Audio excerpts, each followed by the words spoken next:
os cuidadores de nossos irmãos.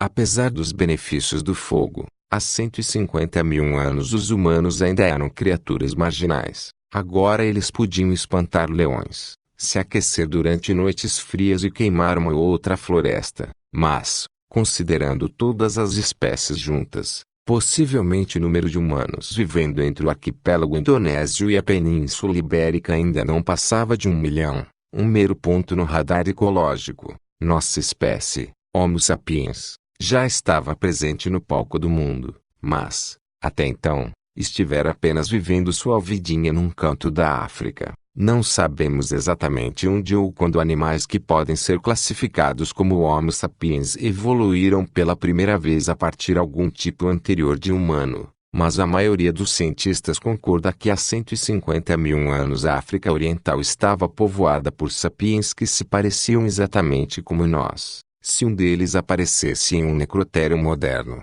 o patologista local não notaria nada peculiar. Graças às bênçãos do fogo, eles tinham mandíbulas e dentes menores que seus ancestrais, ao passo que tinham cérebros enormes, iguais aos nossos em tamanho. Os cientistas também concordam que há cerca de 70 mil anos, sapiens da África Oriental se espalharam na Península Arábica e de lá rapidamente tomaram o território da Eurásia. Quando o Homo sapiens chegou à Arábia, a maior parte da Eurásia já era ocupada por outros humanos. O que aconteceu com eles? Há duas teorias conflitantes. A teoria da miscigenação conta uma história de atração, sexo e miscigenação. À medida que os imigrantes africanos se espalharam pelo mundo, eles procriaram com outras populações humanas. E as pessoas, hoje, são resultado dessa miscigenação. Por exemplo, quando os sapiens chegaram ao Oriente Médio e à Europa, encontraram os neandertais.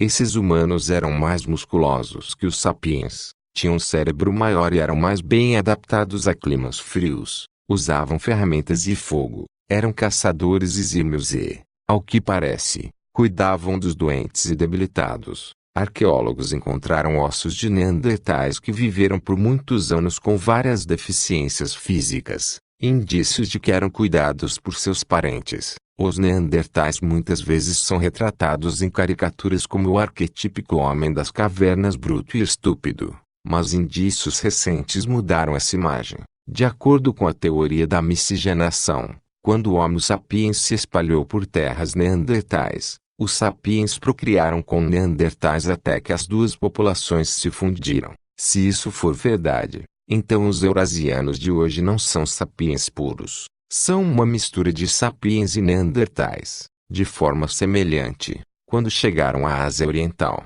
os sapiens se misturaram com os locais Homo erectus, de forma que os chineses e coreanos são uma mistura de sapiens e Homo erectus. A visão oposta, chamada de teoria da substituição, conta uma história muito diferente, uma história de incompatibilidade, repulsa e, talvez, até mesmo genocídio. Sapiens e neandertais tinham anatomias diferentes, e muito provavelmente hábitos de acasalamento e até mesmo odor corporal diferentes. Provavelmente tinham pouco interesse sexual uns pelos outros. Mesmo que um Romeu Neandertal e uma Julieta Sapiens se apaixonassem, não poderiam produzir descendentes férteis porque o abismo genético separando as duas populações já era intransponível. As duas populações teriam permanecido distintas. E quando os neandertais morreram, ou foram mortos, seus genes teriam morrido com eles. De acordo com essa teoria, sapiens substituíram todas as populações humanas anteriores sem se misturar com nenhuma delas.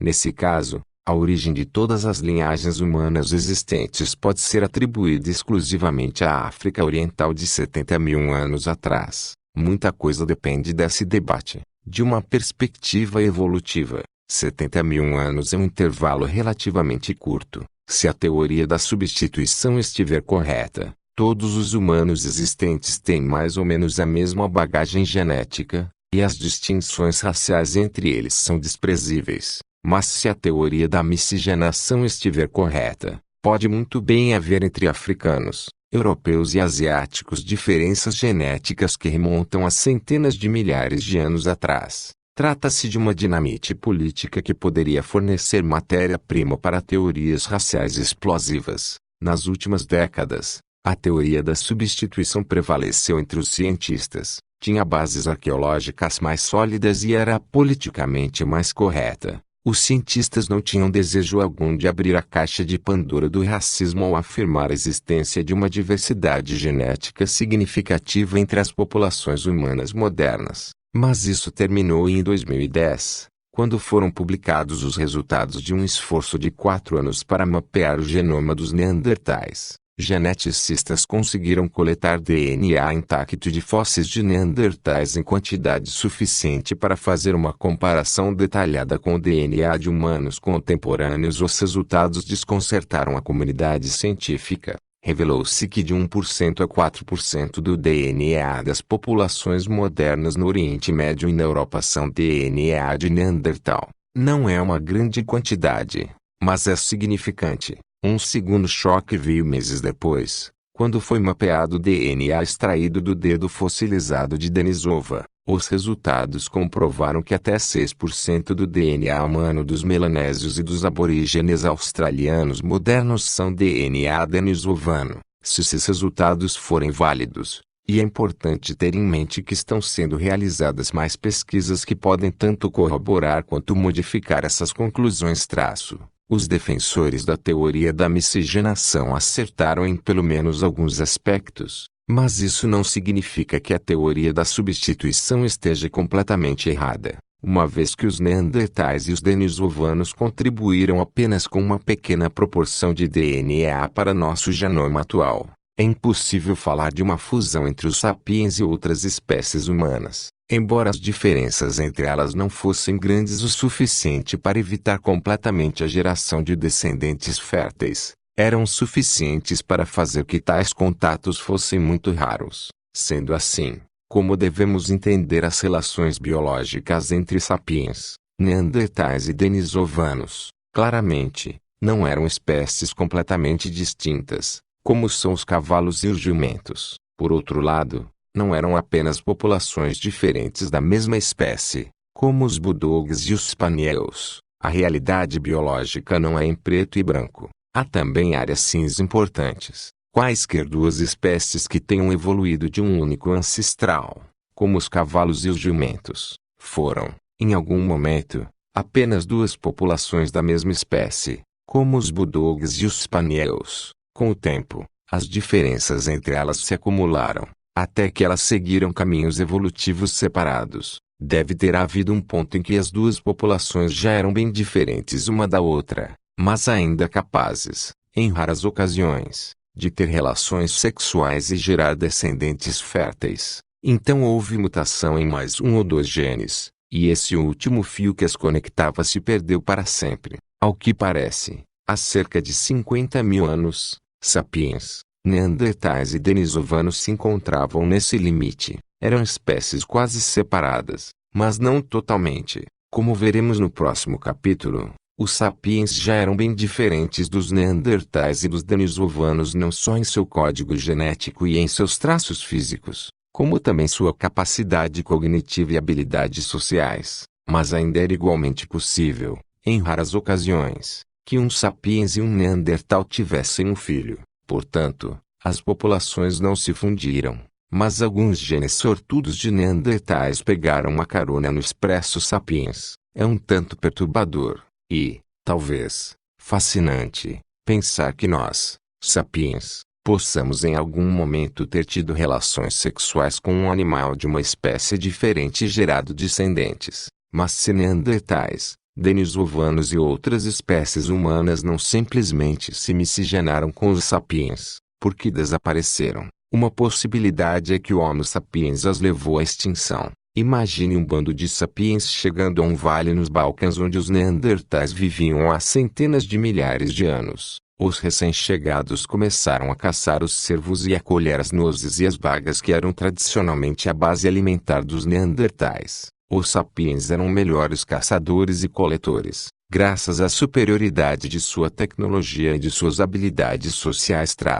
De modo que se multiplicaram e se espalharam. Os neandertais, menos engenhosos, tinham cada vez mais dificuldade para se alimentar. Sua população definhou e pouco a pouco desapareceu, exceto, Talvez, por um ou dois membros que se uniram a seus vizinhos sapiens. Outra possibilidade é que a competição por recursos tenha irrompido em violência e genocídio. A tolerância não é uma marca registrada dos sapiens. Nos tempos modernos, uma pequena diferença em cor de pele, dialeto ou religião tem sido suficiente para levar um grupo de sapiens a tentar exterminar outro grupo. Os sapiens antigos teriam sido mais tolerantes para com uma espécie humana totalmente diferente. É bem possível que, quando os sapiens encontraram os neandertais, o resultado tenha sido a primeira e mais significativa campanha de limpeza étnica na história. O que quer que tenha acontecido, os neandertais, e outras espécies humanas, apresentam um dos grandes ICs da história. Imagine o que poderia ter acontecido se os neandertais ou denisovanos tivessem sobrevivido ao lado do Homo sapiens. Que tipos de cultura, sociedade e estrutura política teriam surgido em um mundo em que várias espécies humanas diferentes coexistissem? Como, por exemplo, as fés religiosas teriam se desenvolvido? O livro do Gênesis teria declarado que os neandertais descenderam de Adão e Eva. Jesus teria morrido pelos pecados dos denisovanos, e o Corão teria reservado lugares no paraíso para todos os humanos corretos, independentemente da espécie. Os neandertais teriam recebido um lugar no sistema de castas hindu, ou na vasta burocracia da China imperial. A Declaração da Independência dos Estados Unidos teria considerado como uma verdade evidente que todos os membros do gênero Homo foram criados iguais. Karl Marx teria instado os trabalhadores de todas as espécies a se unirem. Nos últimos 10.000 anos, o Homo sapiens esteve tão acostumado a ser a única espécie humana que é difícil para nós concebermos qualquer outra possibilidade. A ausência de irmãos ou irmãs torna fácil imaginar que somos o epítome da criação e que um cisma nos separa do resto do reino animal. Quando Charles Darwin sugeriu que o Homo sapiens era apenas mais uma espécie animal, as pessoas ficaram furiosas. Ainda hoje, muitos se recusam a acreditar nisso. Se os neandertais tivessem sobrevivido, ainda conceberíamos a nós mesmos como uma criatura distinta. Talvez tenha sido exatamente por isso que nossos ancestrais eliminaram os neandertais. Eles eram similares demais para se ignorar, mas diferentes demais para se tolerar. Se a culpa é dos sapiens ou não, o fato é que, tão logo eles chegavam a um novo local, a população nativa era extinta. Os últimos remanescentes do Homo soloensis datam de cerca de 50.000 anos atrás.